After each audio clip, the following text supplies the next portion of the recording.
Merhaba dostlar. Çıkınında hikayesi olanların programına hoş geldiniz. Serseran Serçavan. Şimdi bugün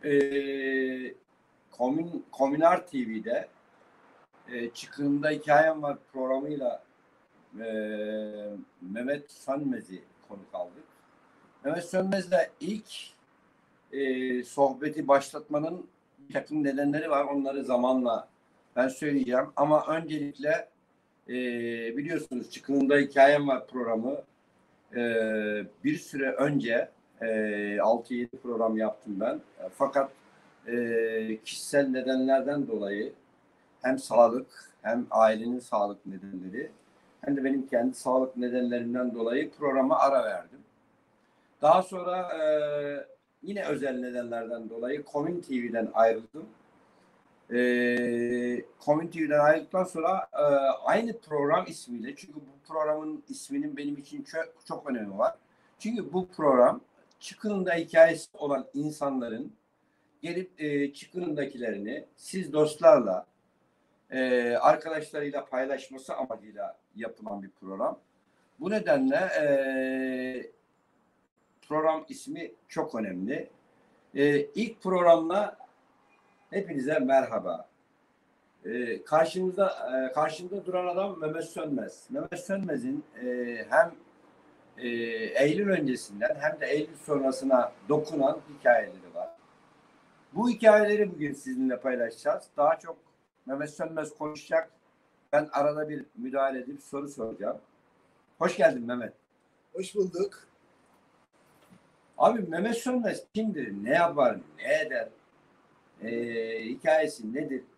Şöyle öz olarak bize bir Mehmet Sönmez biyografisi çizersen hem izleyiciler açısından, gerçi birçoğu seni tanıyordur. Ama tanımayanlar için, özellikle genç kuşaklar için bize Mehmet Sönmez'in hikayesini bir anlatsana. Mehmet Sönmez bilinçli hayatında sonra bir sakıncalı vatandaş. İlk gençlik yılları, çocukluğu, daha neyin ne olduğunu bilmeden zayıf cılız omuzlarında bu ülkenin ağır sorunlarını taşıyan 78 kuşağının bir sıra neferi. Daha sonraki yıllarda tabii uzun bir ayrılık dönemimiz oldu gerçek hayatla. Ama o hayatı bıraktık. İçeride kendimize bir okul kurduk, üniversite kurduk.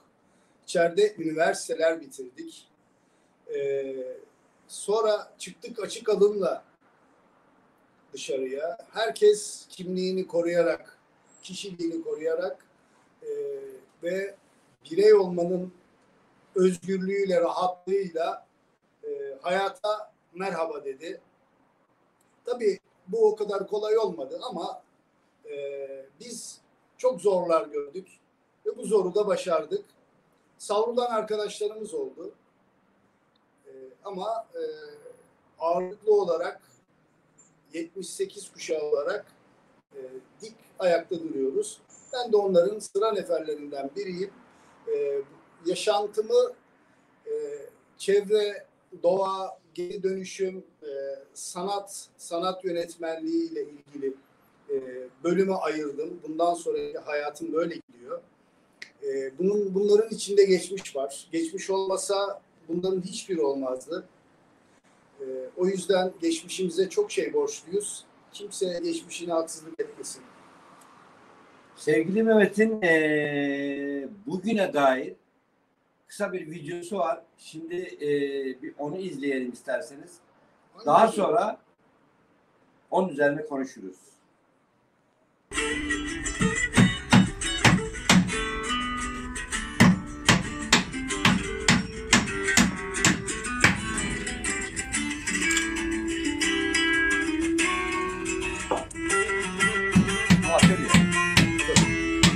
Ne yapıyorsun?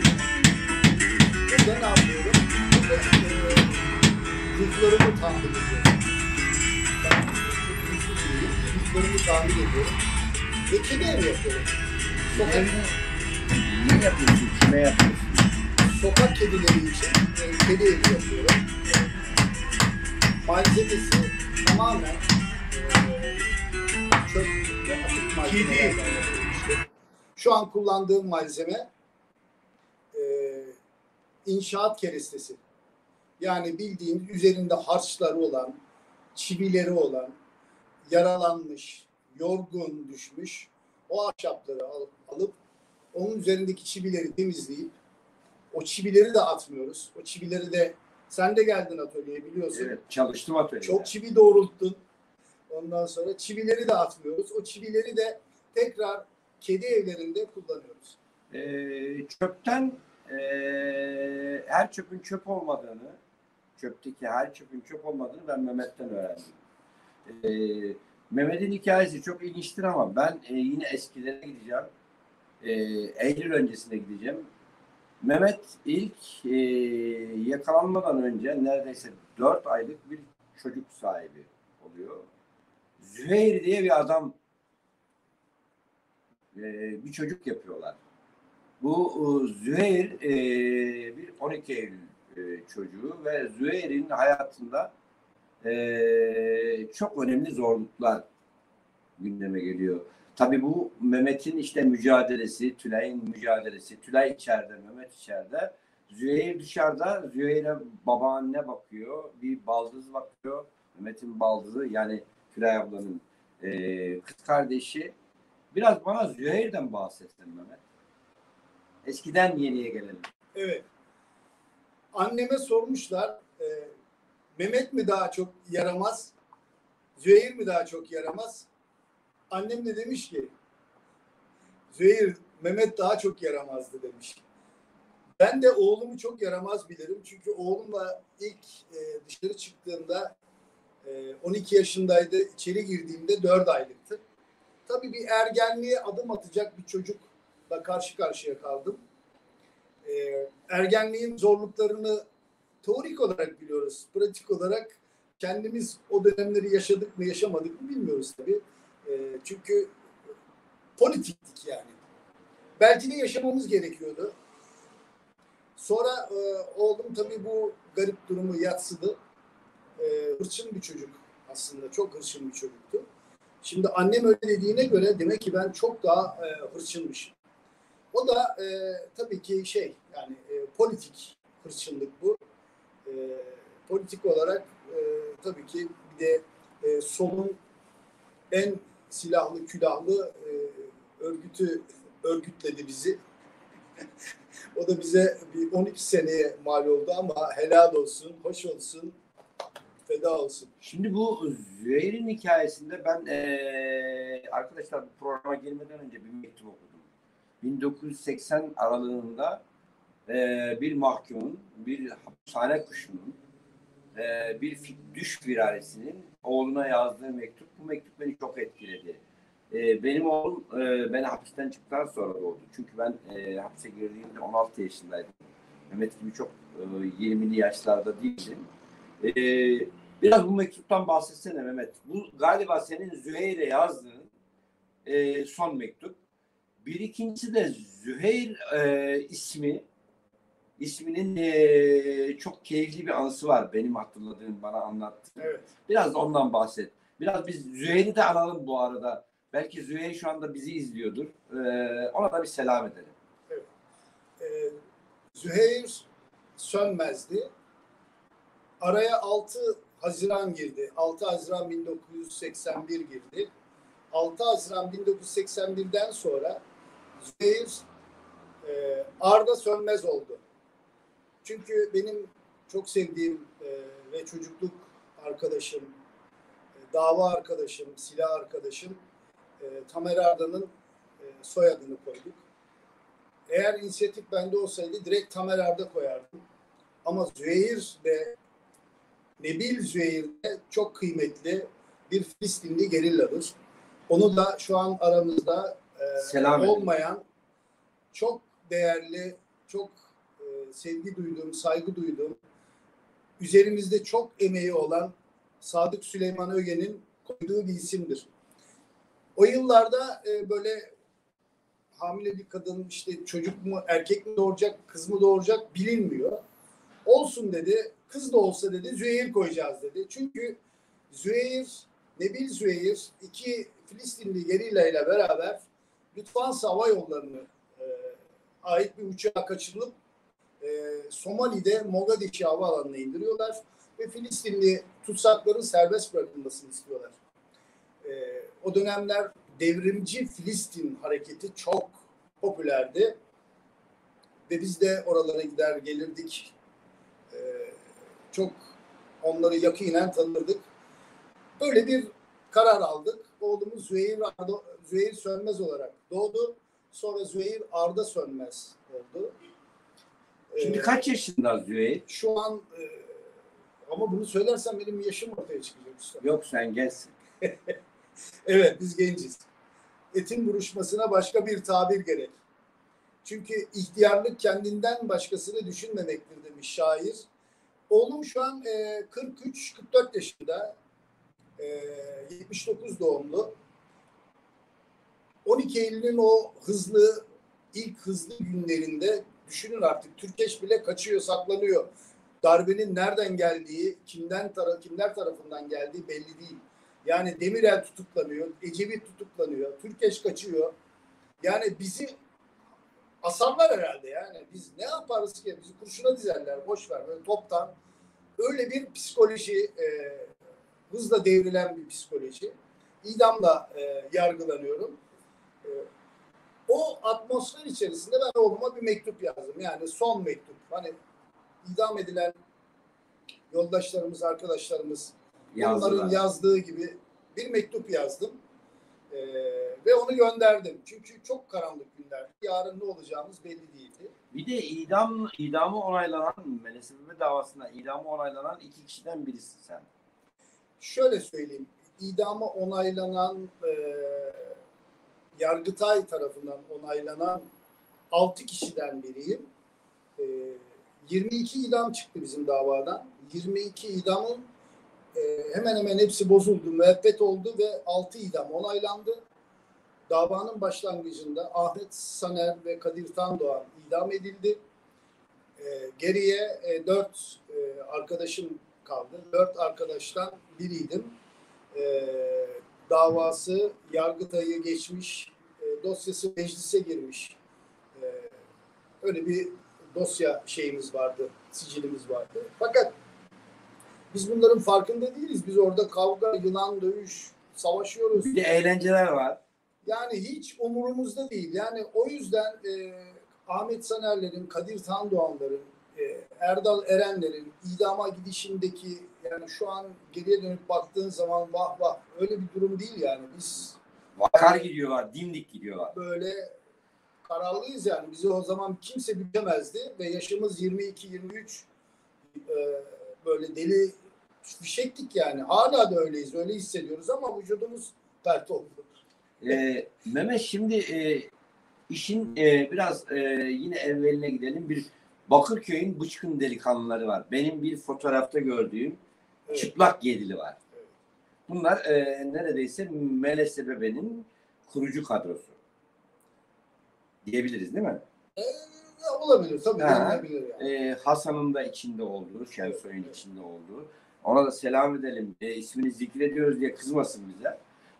Hasan'ın da içinde olduğu İsmail Hakkı Sönmez, Süleyman Biber, Yusuf Ziya Şülekoğlu, Ali Meriç, Mehmet Sönmez ve daha ismini hatırlayamadığım diğer yedilinin içindeki arkadaşlar, çıplak yedili. Bunlar gündüz plajda kola içerek, işte can kurtaranlık yaparak, hatta biraz da muzipçe kız tavlayarak yaşarken geceleri eylem yapıyorlar. Yani bu bizim illegalite anlayışımızdı. Yani gece ciddi şeyler yapıyorsan ya da ciddi şeyler yapıyorsan gündüz kamufle olman lazım. Yani kamufleyi de biz o dönem biraz da böyle gençliğimize veya o hani onu demeyeyim bu tabii spekülasyona açık biraz böyle küçük burjuva falan yönlerimiz diyelim. Siz bizim şehirli kesimimizsiniz. Yani şehir evet abi. Köylü kesimiz. Biz şehir gerillasıydık. Evet, Bu biz de kadar köy açık, net. gerillası olmaya Şehir çalıştık. gerillası da her türlü kamufle eder. Dağda bir gerilla yeşil ve kamuflaj elbisesi giyer. İçeride de biz bronzlaşmış tenimiz, işte ne bileyim bakıyoruz işte illegal, hani bizi takip eden lan bunlar kız tavlıyor bilmem Evet. ne yapıyor falan der. Bu Hani- yedilinin hepsi karateci miydi? Ya da Şimdi sporcu muydu? hep- Çok iyi yüzdüklerini biliyorum. hepimiz çok güzel yüzeriz, hepimiz iyi yüzüyoruz. Biz şöyle bir şeydik. Bizim şöyle bir şansımız vardı arkadaşlar. Biz her insanın gençlik yıllarında karşısına çıktığı iyi abileri, iyi ablaları ya da kötü abileri, kötü ablaları vardır. Biz iyi abiye rastladık ve iyi abi bizi iyi eğitti, iyi örgütledi. Selam olsun. Ve bu iyi abinin biz huyu suyu hürmetine yıllarca spor yaptık. Çünkü kendisi Bu iyi abi sporcuydu. kim? İsmini zikretme şansımız var mı? İzin almadık ama hiçbir sakıncası yok. Ayrıca varsa da inisiyatif kullanıyorum. Bu iyi abimiz bizim Hasan Şensoy'du. Ona selam olsun. Hala da bu yaşlarda eğer bir insan kendisini örgütleyen, etkileyen insandan iyi olarak bahsediyorsa iyidir demektir. Yani ben böyle düşünüyorum. Arkadaşlarım da böyle düşünüyor. O siyah beyaz fotoğraftaki bütün arkadaşlarım da böyle düşünür. Biz çok şanslıydık. Gerçekten ihanetine uğramadığımız bir öncümüz vardı. Ve onu çok seviyoruz tabii ki. Araya gireceğim. Derler ki ben bunu duydum. Ama Şahit burada oldum. sanat konuşacaktık. Derler ki sanatı sonra konuşacağız. Derler ki Tarık Akan da Bakırköylü. Evet. Hasan da Bakırköylü. Derler ki ben bunu kulaklarımla duyduğum için soruyorum sana. Hasan Şensoy'un karizması o dönem Tarık Akan'dan daha yüksek. Tarık Akan biliyorsun o dönemin jönlerinden böyle salon filmlerinde jön Evet. Yeşilçam sinemasının jön aktörlerinden biri. Ama Bakırköy'de ne mesela Tarık Akan'ın pek öyle forsu geçmiyor. Bizim Hasan abinin, Hasan Şensoy'un forsu daha iyi. Yani kızlar Hasan Şensoy'a Bakırköy'de daha hayran. Şöyle söyleyeyim. Doğru mudur? Yani bilmiyorum. Değil. Bu bir rivayet. Hasan'la ilgili çok rivayetler var. Yok düz duvara, 4 metrelik düz duvarı koşarak tırmanıyor falan. İşte hani kişi biraz efsane olunca onunla ilgili rivayetler çoğalır. Ama ben gözümle şuna şahit oldum. Neredeyse 2000'lerde, 2500'lerde şınav diyorum. Mekik mi diyorsunuz ona? Mekik. Ben havalandırmada seyrettim abi. Aşağıya bakıyorum adamlar aradan 5 dakika geçiyor. Hala yat kalk, hala yat kalk. Bir de duvarlara tekme atıyor. Tekvando bir şeyler yapıyor. Benim anlamadığım işler yapıyor. Hasan şöyle bir şey. O dönem Akıncılar diye grup var. Dinci Evet. gruptan tut Metris'in işkenceci cezaevi müdürüne kadar geniş yelpazede devrimcisine herkesin saygı ve sevgi duyduğu bir isim. Gerçekten bu müthiş bir şey durum yani. Hani düşmanım benden övgüyle bahsediyorsa bir şeylik var bizde yani böyle bir yanlış bir şey var derler ya. Ama bu tam tersine yani. Gerçekten öyle yani. Bu düşmanına karşı da merhametlidir. Yani adildir daha doğrusu. Hukukludur. Bunu geçelim. Tarık Akan farklı bir kul var. Tarık Akan seçildiği zaman Ses Mecmuası diye bir dergi vardı. Evet.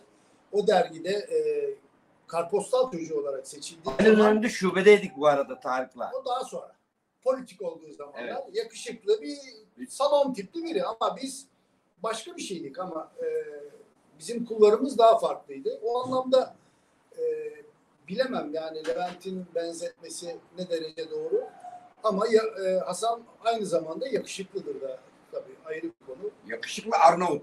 Arnavut. Biz o dönem Hasan sayesinde spor kültürümüz gelişti. Asla alkol ve sigara kullanmazdık.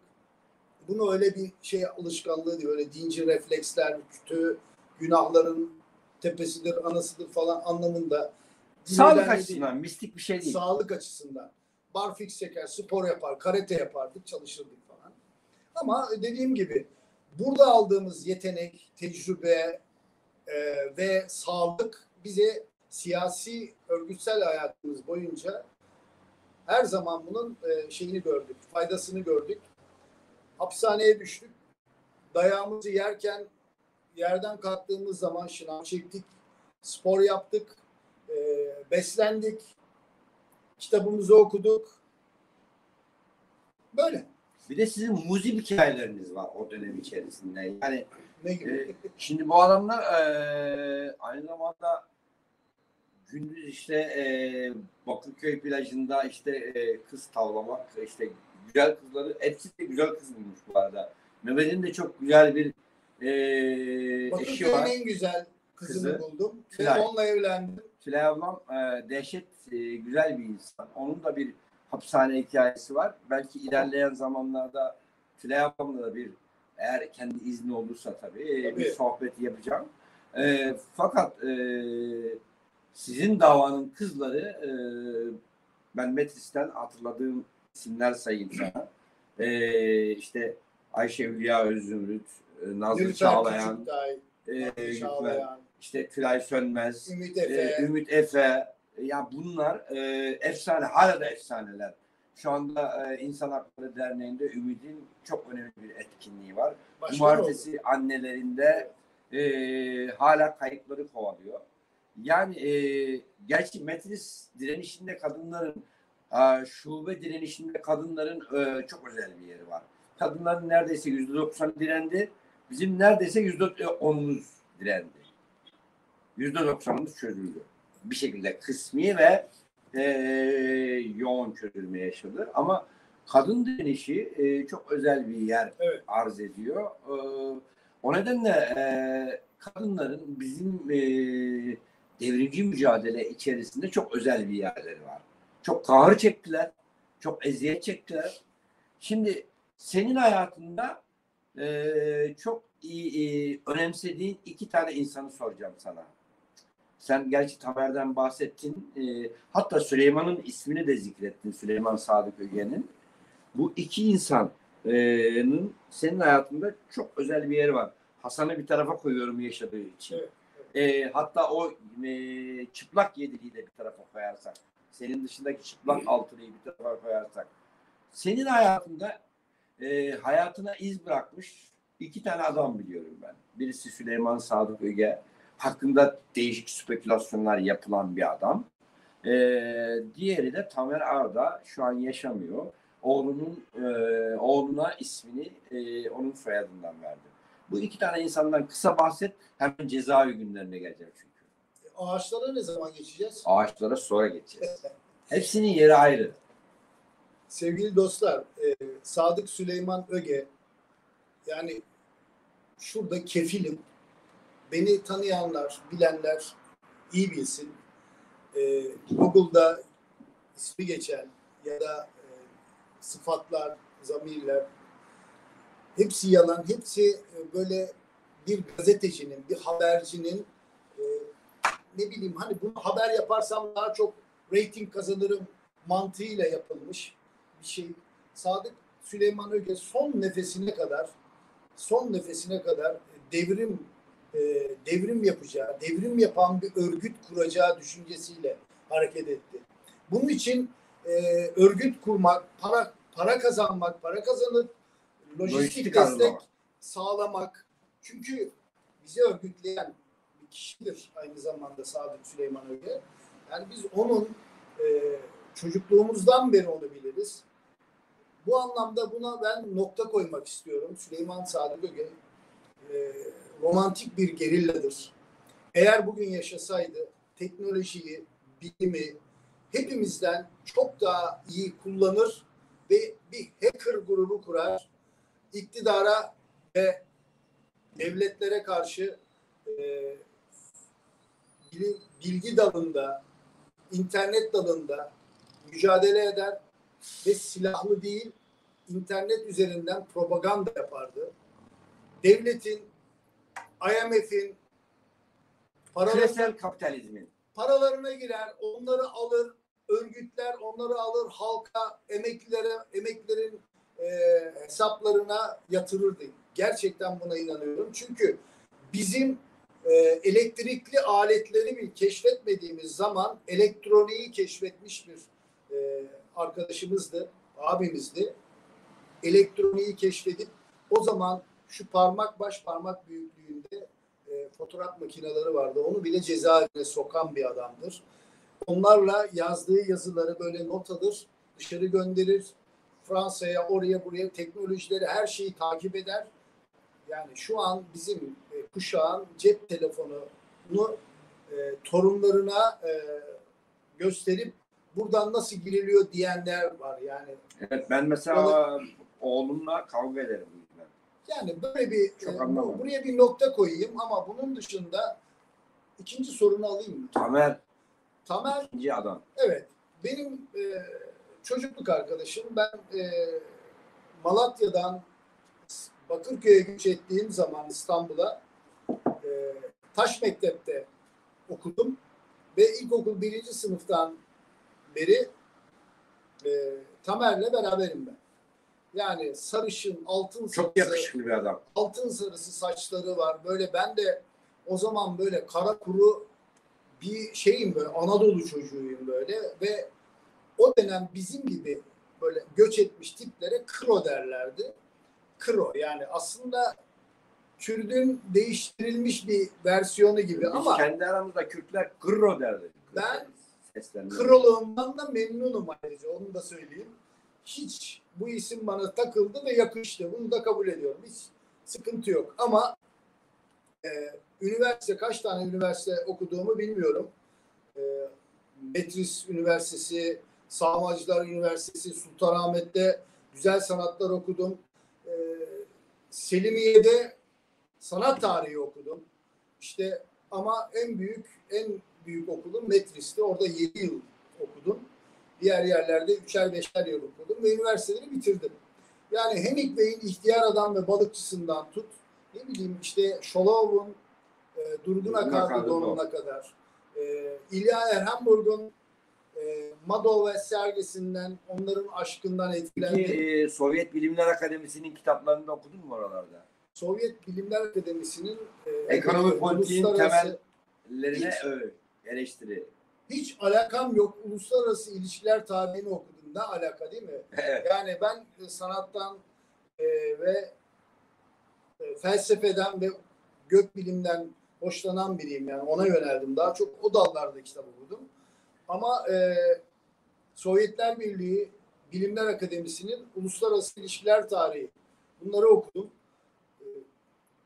İlk diplomasi tarihinden son işte 70'li 80'li yıllara kadar gelen, 70'li yıllara gelen bir konuyu özetleyen bir şeydi bu. Okudum. Okudun da işin şey kısmına geleceğim evet, ben. Pratiğe mi gelelim? Tamer abiye gel, Tamer abiye. Tamer abi nasıl bir adamdı, nasıl bir güzellik vardı. Senin hayatına nasıl iz bıraktı Tamer? Şimdi kitabın ortasını bırak abi. Ben kitabın ortasını çok sevmiyorum. Yani yazmışlar zamanında, işte pratikten devşirmişler. Çok güzel şeyler yazılmış. Bizim tamam. liderler. Şimdi Tamer'le ilgili ben yazı yazdım. En son yazdım, Tamer'le ilgili yazdım. Bir arkadaşım açtı. Yani senin Tamer aşkına saygı duyuyorum dedi. Yani benim Tamer'le ilgili bir aşk. Her sene mezarına gidiyorsun. Her sene gitmiyorum. Yani daha sık gidiyorum da bunu anlatmam gerekmiyor yani. Yok her ama sene mezarına şey gidip yani. tadilat yapıyorsun. Yani evet, yani eğer şey olmuşsa, işte tozlanmış, kirlenmiş bilmem ne falan, yani bir saygı, bir şey yani, bilmiyorum. Hani oraya gidiyorum, ulan onun gittiğinden onun haberim var mı? Onun haberi var mı? Yok. Ama sohbet ediyorsun. Ama onun haberi olmadığını biliyorum. Ben orada başka bir kültür yaratmaya çalışıyorum. Bir de sohbet ediyorsun Tamer'e. Tamer'e anlatıyorsun. Edeceğim tabii. Bu şizofrenik bir şey değil. Yani ben onunla sohbet ederim, konuşurum bilmem. Bu yaşayan arkadaşlarımıza da bir şey olsun yani. Bak insanlar, çünkü biz böyle yetiştik. Gerçekten biz Mahir Çayanları, Deniz Gezmiş İbrahim Kaypakkayaları sloganlarımızla, eylemlerimizle, pratiğimizle ve gördüğümüz acılarla ve keyiflerle yaşattık. Ve şeyi gördük biz orada. Hani ölenler yaşıyor. Ölenler Bizim yaşıyor. burada yaşıyor. Evet. Ölenler yaşıyor. Burada yaşıyor. Hani biz ölürsek bir kavgada, bir barikatta biz de yaşayacağız. Evet. Yani biz bu kültürden gelen bir kuşağız. Dolayısıyla benim Tamer'le olan bunun üstünde bir tık üstünde bir şeyim vardı. Bu ara Tamer Arda'nın o dönem gazete manşetlerinde Deniz Gezmiş ve Mahir Çayan'dan sonra son 10 yılın en tehlikeli kent gerillası olarak ismi geçti. Polis raporlarında bu kayıtlar vardır. Gazetelere bakılırsa görülür ve Tamer'in öldürüldüğü gün akşamı İstanbul Gayrettepe'de polisler kendi aralarında birbirlerine tatlı ikram etmişlerdir. Yani büyük bir tırnak içinde beladan kurtulduk. Demek ki Tamer doğru yolda. Bir şey daha soracağım, hemen ondan sonra asıl mevzuya geleceğim. Senin mevzuya doğru geleceğim. Süleyman Sadık Öge öldürüldüğünde sen Bakırköy'deydin. Evet. Ve öldürüldüğünün neredeyse silah seslerini duyacak kadar yakınındaydın Sadık Öge'nin. Evet. Orada ne oldu? Şimdi sen beni şeye çekiyorsun, böyle politikanın böyle derinlerine çekiyorsun ama Yok. neyse anlatayım. Süleyman abi benim için de kıymetli bir adam, o yüzden. Kıymetli. Şöyle söyleyeyim. Sadık biz Bakırköy Çay Bahçesi'nin yanında Japon'da bulunan mıydınız? Japon kafenin yanında bulunan balıkhanedeydik ve balık kızartıyorduk. Kim vardı? Sakınca var mı? Yok, Süleyman Biber vardı. Bakırköy balıkçılarından, yerel halktan dostlarımız vardı. Sadık ara sıra gidip bahçeye gidip şeye geliyordu, balıkhaneye balık alıp gidiyordu, yiyor, tekrar geliyordu falan. Geldi gitti ve gittikten bir 10 dakika sonra silah sesleri duyduk. Biz eski reflekslerle Süleyman Biber'le eski reflekslerle silahın sesinin geldiği yere doğru hareket ettik. Baktık çay bahçesinde. Sonra birileri kaçıyor, birileri kovalıyor, birileri kaçıyor falan. Biz de o kaçanın peşinde koşmaya başladık. Daha kimin vurulduğunu bilmiyoruz. Koştuk. Yani spor kültürümüzden biliyoruz. Öyle bir an gelir ki böyle artık koşamazsın yani. Refleks olur ve yığılırsın. Ama biz koşmaya devam ettik. Şimdi şöyle hesaplar yaptık. Vuran şahıs 10-20 metre ötemizdeydi ve koşmaya devam ediyordu. Diyorduk ki biz kendi içimizden bu sporcu olmalı. Evet. Yani bizi ya da yığılmalı buraya. Hı. Tam böyle dediğimiz an bu merdivenleri tırmandı. Son şeylerini verdi. Son böyle nefesini verdi gibi. Son adımlarını Yığıldı. verdi. Ondan sonra ve çıkarttı silahını, üzerimize ateş etmeye başladı. Benim de çevremde böyle 5-6 tane genç var. Ellerinde de silah var. Bayağı da güzel silahlar vardı. O silahlarla böyle ellerinde duruyorlar falan. Ben bunları şey zannettim. Yani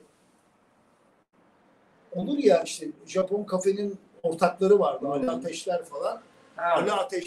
Ali Ateşler'in Ali de bir tabii o da sıkı. Ali selam. Ateşler'in şey dedim yani bu kadrodan geliyor falan. Ali'ye de selam olsun. Evet.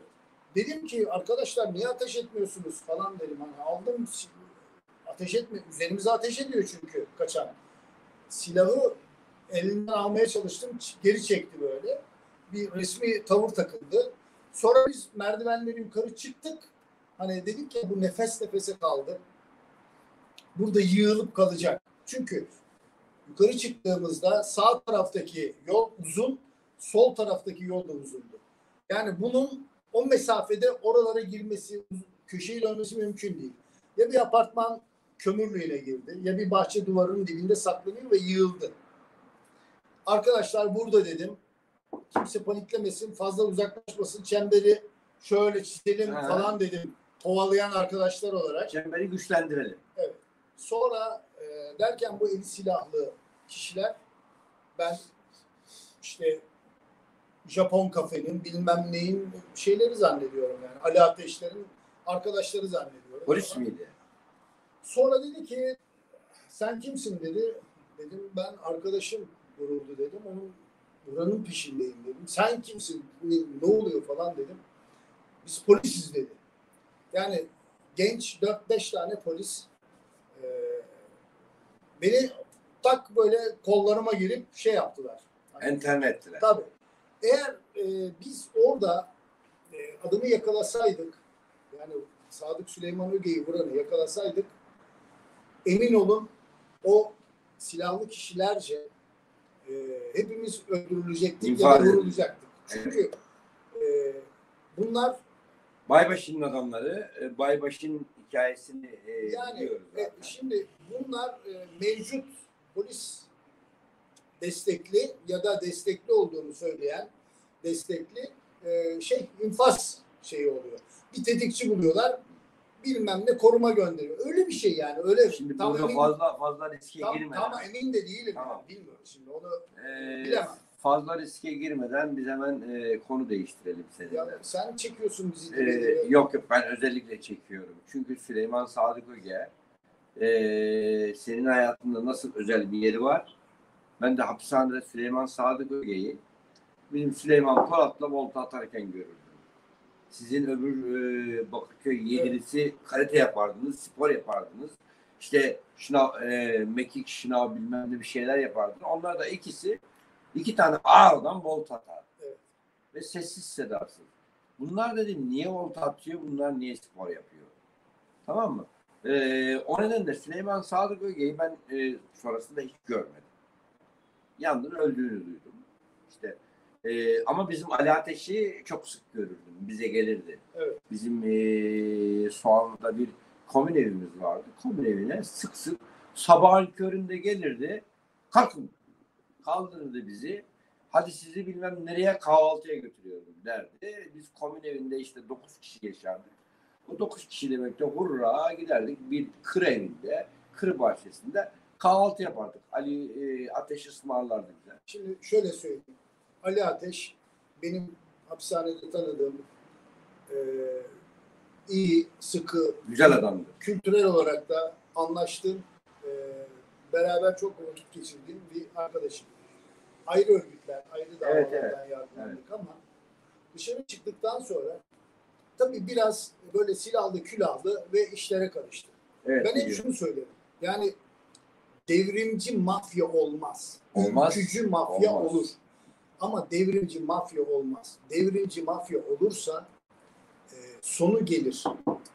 Şimdi sonu geldi. Çünkü mafyacılığı eğer sen devlet güçlerinden ya da bir takım nüfuslu insanlardan destek almazsan, onlarla işbirliği yapmazsan yaşama şansın sıfır. Tamam. Konuyu hemen değiştiriyorum. Bu yüzden böyle devrimci mafya olmaz. Burada Bitti. araya giriyorum ve inisiyatif kullanıp konuyu Davutpaşa'ya gelelim. Siz 12 Eylül öncesi yakaladınız. Neredeyse hepiniz. 12 Eylül'den sonra Davutpaşa'ya gittiniz. Davutpaşa'da sizin neredeyse kardeş örgütlerinizden biri vardı.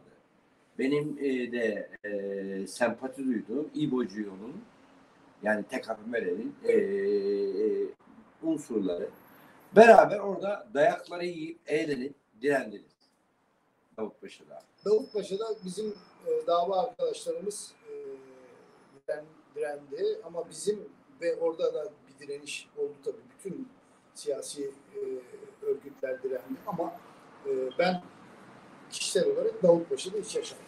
Hiç yaşamadım. Davutpaşa'da değil. O zaman Davutpaşa'dan hemen Metris'e geliyoruz. Metris'in ilk konukları sizsiniz. Evet. Konuklarından olduğumuzu sanıyorduk. O hikayeyi biraz anlatsana. Suya sabuna fazla dokunma. Tartışma yaratmak istemiyorum. Buyur. 23 Nisan 1981 tarihinde biz Sultanahmet cezaevinden Selimiye'ye nakli olduk. Binbaşı Adnan bizi karşıladı. Adnan Oktar. Özbay. Yok Adnan Özbay pardon. Adnan Oktar nereden çıktı? Adnan Özbay. Cinci Hoca Adnan. Evet, Adnan Özbay bizi karşıladı. Havalandırmada bir güzel nutuk çekti. hiç unutmuyorum. Daha önce Kelebek filmi seyretmiştim. Kelebek Evet. filmi. Steve McQueen'in filmi. Evet. Fransız Dustin Guyana'sına Hoffman. gittiği Evet. zaman orada cezaevi müdürü tutsakları avluya toplar ve bir nutuk çeker. Kaçarsanız şöyle olur. Şunu yaparsanız böyle olur falan. Adnan Özbay'da ben o filmi izlediğim için orada Adnan Özbay'ın bize çektiği nutuğu öyle yorumladı. Evet. Bize bir sürü kurallardan bahsetti. Asker komutanınızdır. Onlara komutan diyeceksiniz. İşte elbise giyeceksiniz. Şunu yapacaksınız. Bunu yapacaksınız. Biz kakarak ikili lan don falan bağırıyor, çağırıyoruz. Slogan atıyoruz tabii. Tabii biz bir yığın güzel, hoş geldin dayakların ötesinde işkencelerle koğuşlarımıza yerleştirdik. Fakat aradan bir hafta geçti. Biz koğuş o yüzden hep söylüyorum ilk tutuklanan bizdik diye düşünüyorum. Çünkü aradan bir sürü bir hafta falan gibi bir zaman geçti. Baktık koğuşlarda bir sürü tutsaklar İnsanlar var. Başka insanlar var. Evet, bir sürü onlar da devrimci örgütlerin insanları. devrimci örgütler tabii canım. Yani orası hep sol siyasi yani. Evet. Yalnız olmadığımızı anladık. Evet. Onlar sonra bir süre sonra hep beraber direnmeye başladık. Vesaire derken netice itibariyle düşmedi. Ama aslında biz sizin yüzü suyu hürmetinize Metis'e geldikten sonra burada bir direnişini verdim. Ben Haziran ayında geldim Metis'e. Hastandan geldim. 81 mi? 81'in Haziran'ı. Haziran. Evet. 6 ay yani o evet. bizim sizden 3-4 ay sonra geldim. Evet. Ve orada gerçekleşen ilk kitlesel açlık grevinde bulundum. 17 günlük açlık grevi. evet. Hatta biz onu yanlış anladık. 15. günde bitirdik. Azar işittik aşağıdan. Sizin koğuşta bizim de sorumlularımız vardı. İsmini zikredeyim. Yusuf Köse. Yusuf Köse'den azar işittik. Niye erken bitiriyorsunuz? Dedik biz yanlış anladık. Biz bitiriyor zannettik yani açlık grevini. Açlık grevini biz 2 gün erken bitirdik. 15. günde bitirdik. Siz 17. günde bitirmişsiniz. Biz bunu sonra öğrendik. Evet. Tamam mı? Sonra Metris günleri. Metris günleri çok keyifli günlerdi. Ben Hastal'dan geldim Haziran ayında. Sonra 86'nın Mart'ında 21 Mart Nevroz günü Metris'ten çıktım. Ben bütün hayatım Metris. Ve çocuktum geldiğimde. Metris günleri benim için çok keyiflidir.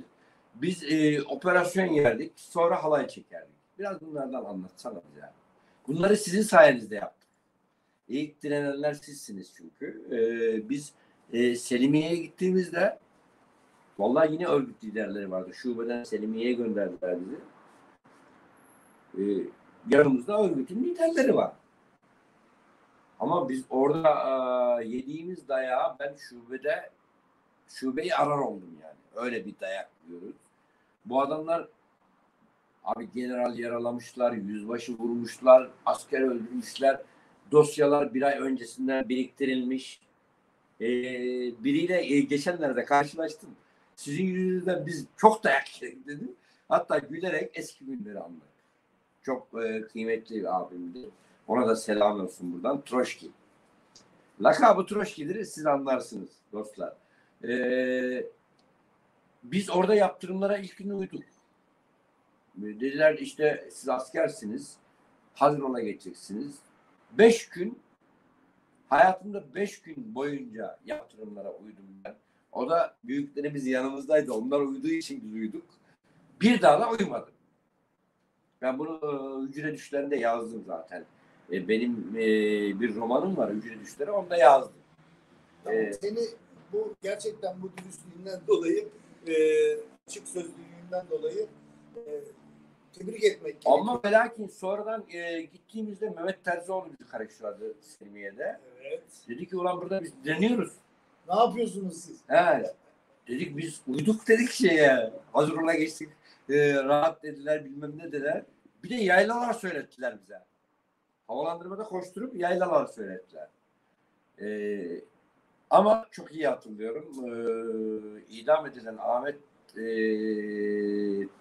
Ahmet Soner'le Kadir Tandoğan oradaydı. A bölümünde Malta'da.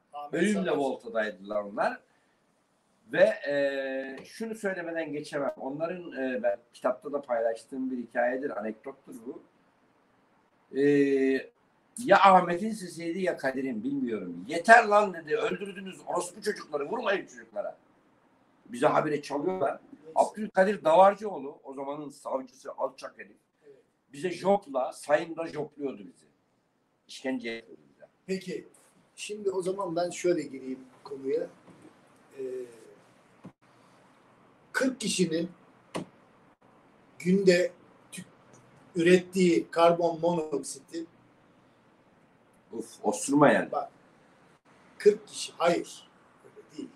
Yani, oksijen alıyoruz, ne veriyoruz? Karbondioksit veriyoruz. Karbon monoksit de biz ne bileyim. Karbon monoksit veriyoruz. 40 kişinin bir saatte tükettiği karbon monoksiti yetişkin bir ağaç tam bir saatte oksijene dönüştürüyor. Of. Havayı temizliyor.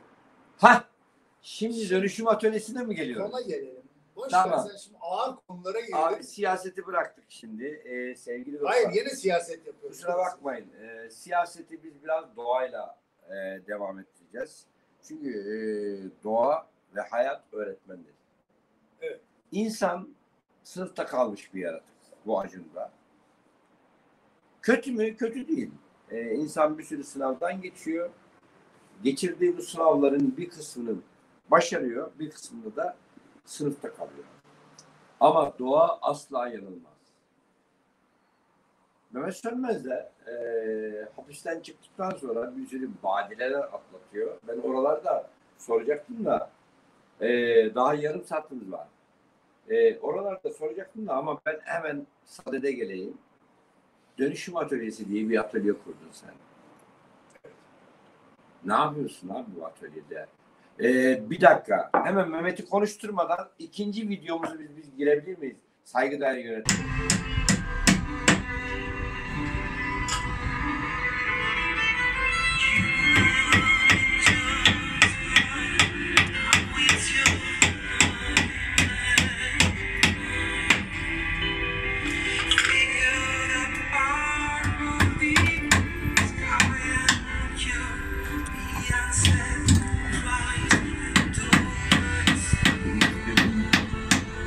Bu ilk video galiba. Yönetmenim ikinci videoyu istiyoruz lütfen. Ser sesi, ser sesi. Uzaktan gelir keser sesi. Ustalar meclisinde çıraklar keser sesi. Aslında bu Müjdat Gezen'in bir sözü. Çok sevdiğim bir ve çok tuttuğum bir söz. Biliyorum, ben duymuyorum. Ser sesi, ser sesi. Uzaktan gelir keser sesi. Ustalar meclisinde çıraklar keser sesi. Şimdi benim dönüşüm atölyemde çok çırak yetişti. Bu çıraklar usta oldular ve kendi atölyelerini kurdular. Kimi estetik marangoz, kimi yer altından notlar. Ben yer altından notları biliyorum. Erol, Balatlı Erol. Evet, Balatlı Erol. Bizim çektiğimiz dizinin de oynayan karakterlerinden, yaşayan karakterlerinden biri Balatlı Erol. Burada şimdi rehberlik yapıyor. Gönüllü rehberlik. Arada bir de taşa resim transfer ediyor. Bunları evet. Mehmet'ten öğrenmiş. Atölyemizden. Evet. Atölyemiz böyle bir okul. Hala öğrenci yetiştiriyor. Ve hala yetişen öğrenciler atölyeler kuruyorlar şu an. Bunun dışında şu an videoda görülen şey kedi evidir. Biz Büyükşehir Belediyesi'ne bir proje sunduk. Geri dönüşüm atölyesi. İkinci videon giriyor burada. Müzesi olarak şey yapalım. Hani bir müze kuralım. İşbirliği yapmak için.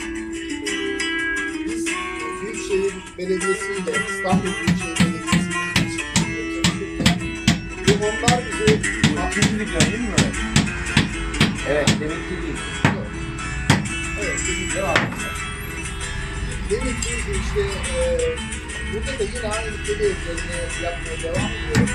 Sonra enteresan bir hani Fatih Belediyesi bizle ilişki kurdu. Dedi ki siz de çalışabilir miyiz? Ne dedim yani nasıl çalışacağız? Kedi Yani bizim dedi şeyler var dedi. Öğrenciler geliyor. Onlara dedi sunumlar yapabilir misiniz? Eğitim yapabilir misiniz? Ve biz dedi yani bunun dedi karşılığında bir talebiniz falan.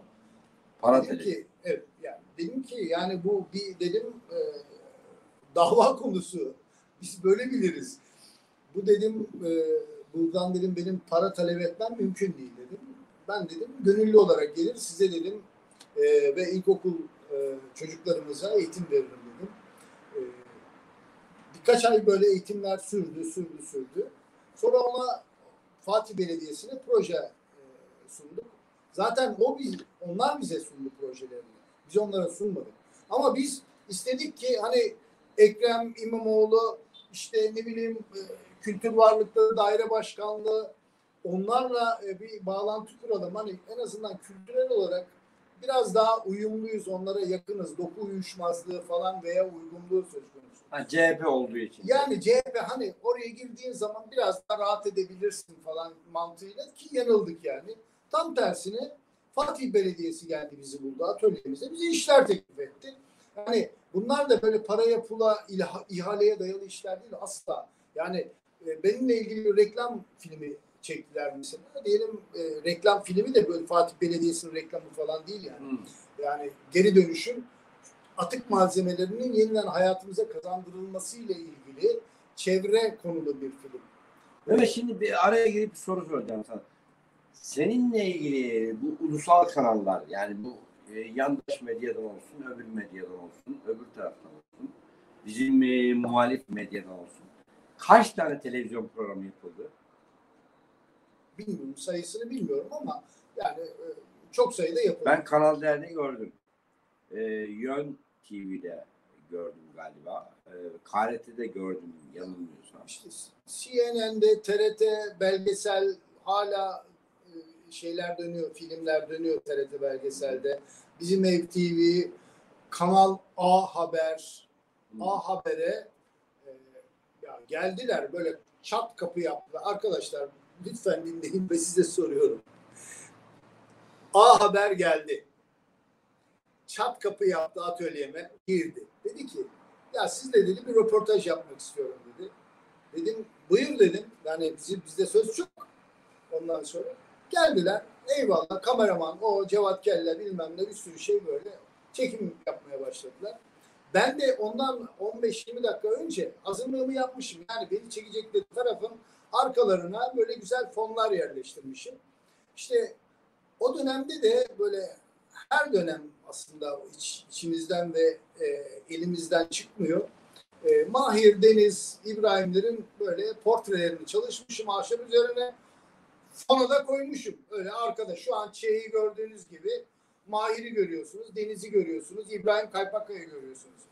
Ondan sonra bunlar çektiler bize. Gelen çocuklar da zaten genç insanlar. Bilmiyorlar yani, değil mi? Yani ne Deniz'i tanır ne Mahir'i falan tanımıyorlar yani. Lay lay lom tipler. İşte biz biraz güzel konuşunca abi saygı şu bu. Ama arkadaş ben bunu ATV ana habere sokmuşum. Ve yayınlarken sosyal medyada dedim ki flash. Buna da eleştiri aldın değil mi? Flash dedim. İşte Mahir Çayan, Deniz Gezmiş, Mahir işte İbrahim Kaypakkaya ATV Haber'e ATV ana haberde. Ya başıma gelmeyen kafamın kırılmadık yeri kalmadı ya. Vay. Ticareti, siyaseti ticarete dönüştürdü. Ya iyi ki de devrim yapmadık böyle ben. Sen şimdi İbo'nun o ahşap ya da taş portresinden para kazandın mı? Parası ya. Ya onları ben dostlarıma yapıp şunu yapıyorum. Şimdi bak şöyle söyleyeyim. Çok gençler geliyor. Bak ya İbrahim Kaypakkaya'yı tanıyan gençler geliyor. Türbanlı kızlarımız, kardeşlerimiz geliyor. Bak ayırmıyorum ama hani dedi ki ya bunu istiyorum dedi. İbrahim Kaypakkaya Deniz Gezmiş. Dedim ki bunların emek nedir biliyor musun? İşte onu alırken de bir emek karşılığını versin diye. Yoksa asla parayla ilgili bir şey değil. Ya bir tane alıyor, bir para veriyor. Ben ona 2 tane, 3 tane sırf onu aldı diye, seçti diye ya dedim sen nereden tanıyorsun İbrahim Kaypakkaya'yı? Ya tanımaz mıyım? Abimden bilirim falan. İşte böyle bir duygudaşlık yakalıyorsun. Bu gelen Ya, türbanlı kız değil mi? bunu nasıl paraya çevirirsin? Olabilir mi bizim kültürümüzde böyle bir şey? Asla olamaz. Kimse yani bizim dönemin insanları bunu yapmaz. E, Kendi adıma söylüyorum ve yaşadığım, saygı duyduğum, sevgi duyduğum insanlar adına söylüyorum. Bunun ticareti olmaz. Ben orada ATV Ana Haber'de Mahir Çayan'ı, Deniz Gezmiş'i, İbrahim'i çıkardım diye zafer kazandım arkadaş. Bitti gitti. Gol attım size. Hemen devam ediyorum. Buyur. 7500 kilometre yol yaptım. Evet. Niye yaptım? Motosikletin üzerinde. Evet. Ve zaman zaman da motosiklet günlükleri adı altında bizim Ç'nin motosiklet günlüğünü andıran hikayeler yazdım. Ve ben senin sıkı takipçindim. Hatta o motosiklet gezisine ben de çıkıyordum. Abim öldü. Abim öldüğü için ben seninle gelemedim. Evet, hatırlıyorum. Motorun arkasına Evet, ben de beraber binecektim. gidecektik. Sana sarılacaktım arkada. Evet. Hayatımda ilk defa motora senle bindim. Senin bir tane BMW sağlam bir motor var. İlk defa ona ben hayatımda ilk defa. Ben motor hiç kullanmadım. Sevmiyorum zaten. Motosiklet kullanmayı ne seviyorum çünkü korkuyorum iki tekerlekli. Dört tekerleği yok. Devrilir gider diye kaza geçiririz. Seninle gelecektim ama gelemedim. Keşke Tamam, gelseydim. şöyle özetleyeyim. Bir hikaye anlatsana bize Mehmet ya. Ya arkadaşlar, Cevahirleri de anlat. sevgili izleyiciler, seyahat edin, gezin, görün. Değişen coğrafyalarla birlikte, yani ağaçlar, bitkiler, çiçekler, hani deriz ya bu çiçek şu yörenin çiçeği. Emin olun o yörenin çiçeğiyle birlikte insanların lehçeleri değişiyor. Huyları değişiyor. Esprileri değişiyor ve siz bunu canlı olarak görüyorsunuz. Sizi engelleyen şey tek kapınızın önündeki eşik. O eşiği aşın ve sulara karışın. Sular iyidir, durudur, akar, seldir ve yeni hayatlar, yeni en güzel şey gezerek öğrenmektir gerçekten. Bunu yaşayarak öğrendim. Dersim'deyim. Dersim'in Palavra Meydanı'nda. Dersim'in Palavra Meydanı'nı merak ettim ve oraya gittim. Arkadaş böyle sarı meçli saçlı bir ayakkabı boyacısı hanımla tanıştım. Uzaktan beni kesiyor, ben onu kesiyorum. Ama benim üzerimde kask, işte motor kıyafetleri ve kask var. Sonra bana dedi ki yolcusunuz galiba dedi. Evet dedim. Anlaşılıyor mu dedim. Anlaşılıyor dedi. Böyle bir güzel sıcak sohbet başladı ve ben ona ayakkabımı, yani motor ayakkabısı boyatılmaz ama ben ayakkabımı boyattım ve çıkardım, para verdim. Kesinlikle almadı. Israr edin. Almadı. Israr ediyorum dedim. Almamışsınız dedim. Almadı. Israrım tekrarlandı ve aldı ama dedi siz de dedi benden şu mendili alacaksınız. Yani bir ayakkabı boyacısı burada İstanbul'da ne tiyatral haller yapıyor. İnsanları ayakkabılarını boyamak ve para kaçırmak için. Yürüdüm. Bir tane abdal diyeyim ben ona. Deli diyemem. Dersim'in delisi onlar. Deli diyemem. Dersim'in delileri abdallarıdır. Tamam. Deliler çok zeki adamlardır. Evet. Bir abdala rastladım. Para ver dedi. Hani burada da var ya hani 1 lira ya da para ver. Para ver dedi. Niye vereceğim dedim. Çalışmıyor musun sen dedi. Çalışıyorum, işim var dedim. O zaman vereceksin dedi. Yani bu çok güzel bir şey biliyor musunuz? Çünkü çalışan insan çalışmayan insana vergi verecek. Eyvallah dedim. Helal olsun. Şimdi bu dersimin Palavra Meydanı'nda benim yaşadığım anekdotlardan bir tanesi. Öbürleri de oturduk bir yere, dostlar bizi kahvaltıya falan götürdü. İşte böyle şey yok yani. Marketten domatesini ya da bahçeden topluyorsun, peynirini alıyorsun. Bir torbanın içinde böyle garsona veriyorsun. Bunları hazırla, tepsiyle geri getir. Ya şaşırdım yani, hani bizde şey yazar ya, içeri yiyecek sokmak yasaktır. İçecek şey sokmak yasaktır. Tam tersine veriyorsun garsona, garson onu yıkıyor, topluyor, temizliyor, dilimliyor. Salata yapıyor, götürüyor. Masaya geri getiriyor. Bu nasıl bir şey ya dedim falan.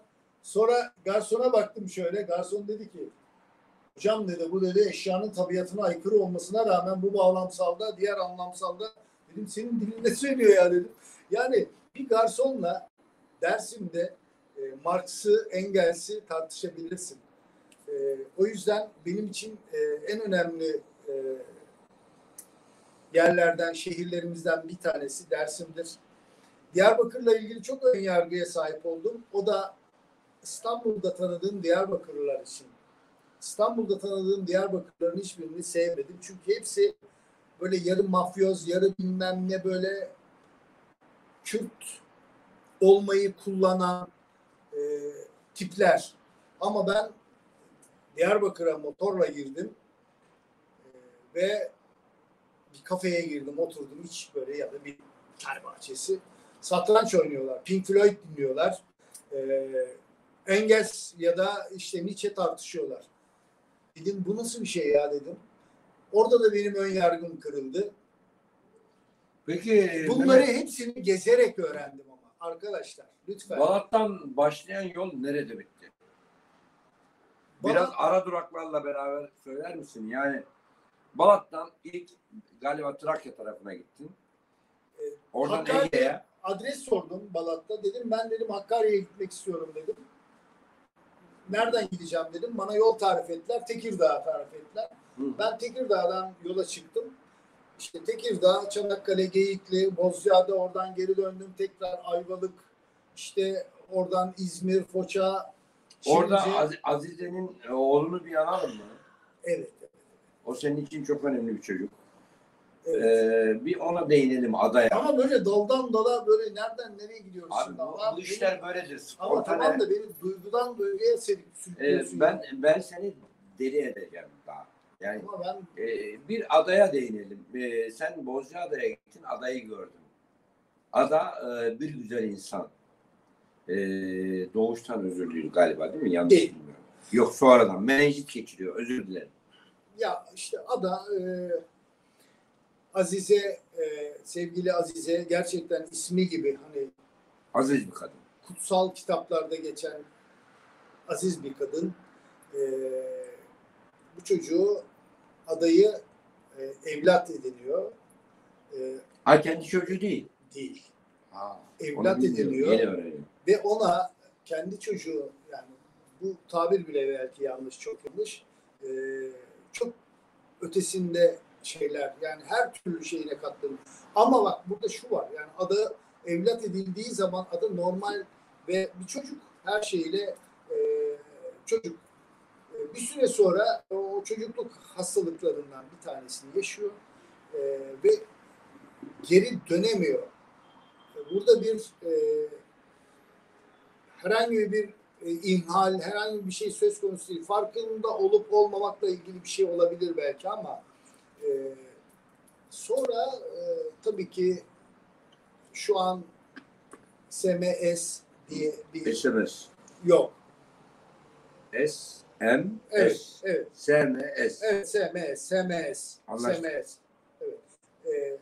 Bir Kemik hastalığın pençesine giriyor ve bu beyinde bir virüs oluşturuyor ve beynin gelişmesini, dolayısıyla beyni vücudu felç ediyor ve 17 yaşına kadar yatalak, hasta, işte Azize de ona bir kral gibi, bir çocuk nasıl davranıyor? Biz her gittiğimizde onunla olan ilişkilerine hayran olurduk. gelen giden tabii ki böyle herkes ilgi duyar, herkes severdi adayı. Ama ada uzun süre hareketsizlik, böbrek yetmezliği ve çoklu organ yetmezliği vesaire nedeniyle ve belki de 10 sene önce yaşamına son verecekti. Ama Azize'nin iyi bakması, ona şefkat, ilgi göstermesi nedeniyle 17 yaşına kadar yaşadı ve 17 yaşında yaşamını yitirdi. Adaya sen bir bisiklet yaptın. Adaya ve annesine özel tasarım bir bisiklet yaptım. Hala duruyor o bisiklet. Ada binemedi değil mi o bisiklete? Ada binemedi.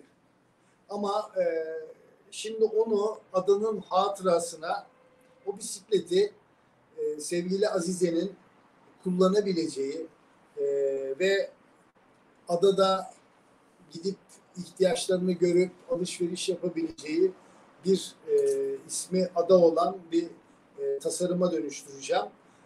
Bu yaz sanıyorum Mayıs ayında Bozcaada'da olacağım ve Bozcaada'ya onu hediye olarak götüreceğim. Mehmet, Ağustos'ta bağ bozumuna da beni götür.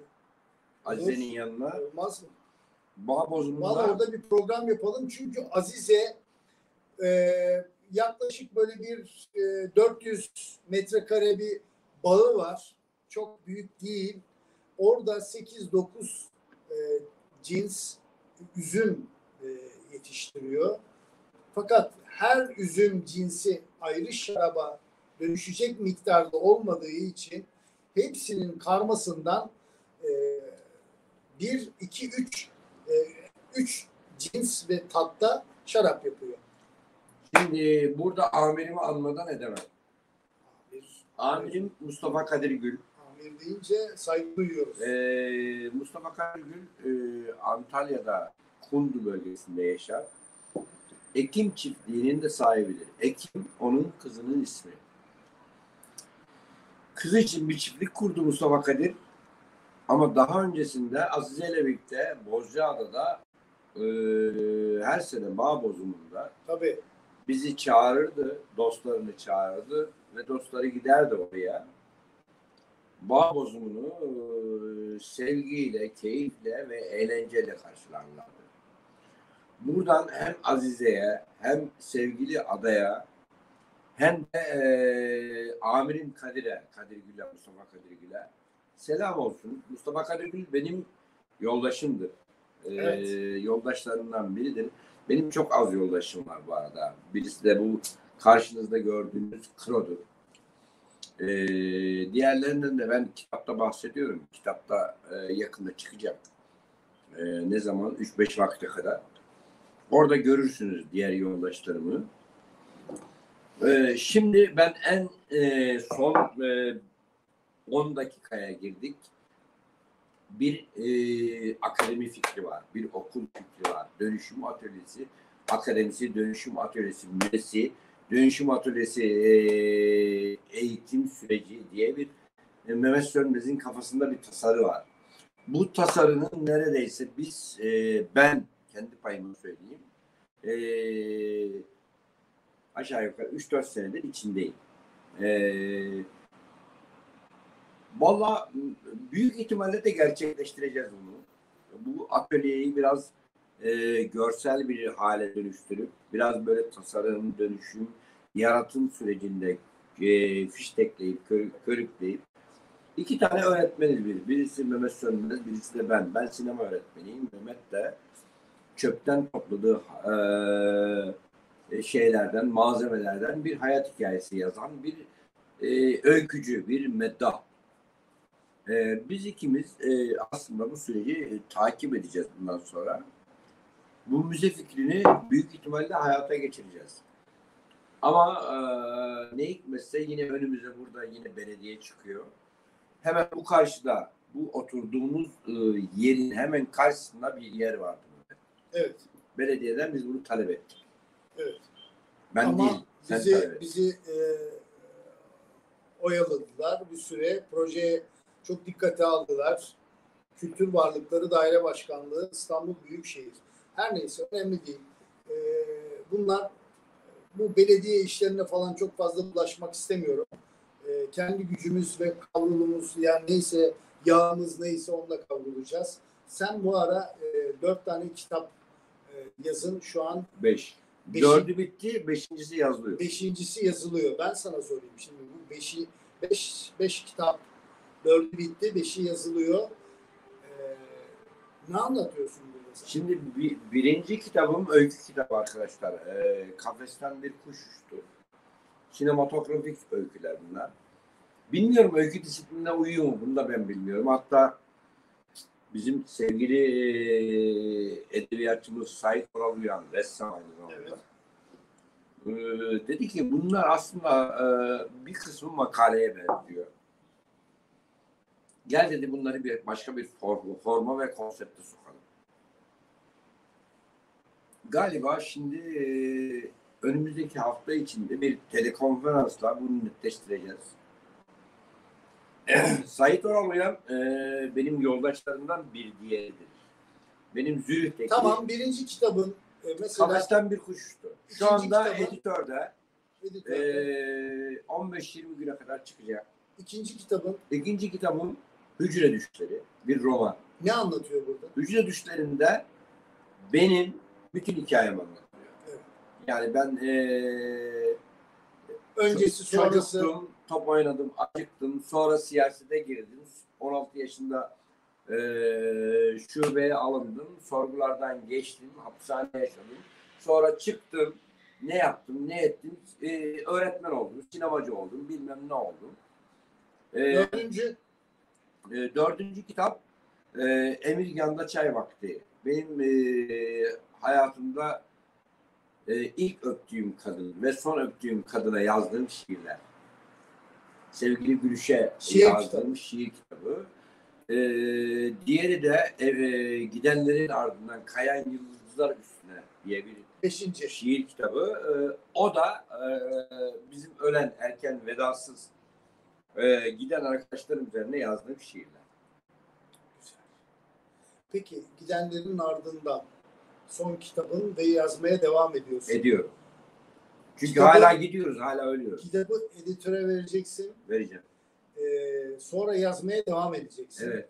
Çünkü gidenler Şimdi gidiyor evet, yani. sevgili Devam Mehmet, ediyor. ben Hepimiz gidiyoruz. şair değilim, öykücü değilim, romancı değilim, edebiyatçı değilim. Ben sinemacıyım arkadaşlar. Ben iyi bir sinema öğretmeni olduğumu iddia ediyorum. Ama ve lakin ben şiirce yazıyorum. Peki, Yani niye yazıyorsun o zaman? abi Sen sinemacısın. sinemacı adam düş kurar. Kurduğu düşleri senaryolaştırır, öyküleştirir. Onun çok edebiyatla ilgisi olmasa bile bir sinematografik hikaye anlatır. Kesinlikle. Onun dışında da edebiyata bulaştım. Çünkü Türkçe dil gramerinde ben Kürdüm. Kızılbaş bir Koçgerili bir ailenin çocuğuyum. Ama Kürtçe bilmeyen bir Kürt. Sen de galiba öylesin. Buna sorulduğu zaman ben şöyle söylüyorum. Es Kırmancı, Nizani. Kırmancı Nizani. Farik Nizani. Because es asimile olmuştur. Anlamıştır gibi. Metris'te vardı. Kararımız azim ki, direniş ki, devam ki. Evet.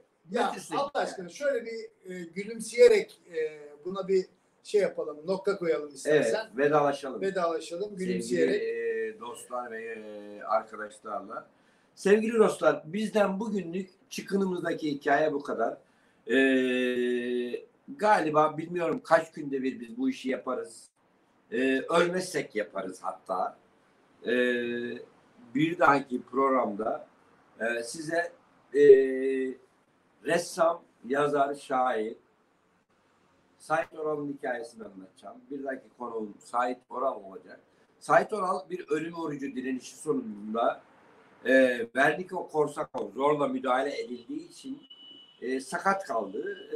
Bir tane bisikleti var. Onun da adaya yapılan bisiklet gibi özel tasarım bir bisikleti var. Onunla dünyayı gezen bir gezgin. Aynı zamanda bir asi, arsız bir asi hem de. Ama aynı zamanda arzlarıyla dalga geçmesini bilen, onunla mizah yapmasını bilen çok keyifli bir adam. Bir dahaki sefere kendisiyle konuştum. Tamam dedi, sen varsan işin içinde ben her yerde varım yoldaşım. Ben de otun başımın üstüne koydum. Bir dahaki programımızın konuğu Sait Oral Uyan. Ama şimdilik programımızın aktörü Mehmet Sönmez. Ona çok teşekkür ediyorum. Bu sohbeti bana bağışladı ve sizlere sunduğu için. Hepinize sevgiler, saygılar sunuyorum. Öpüyorum. Mehmet kalın.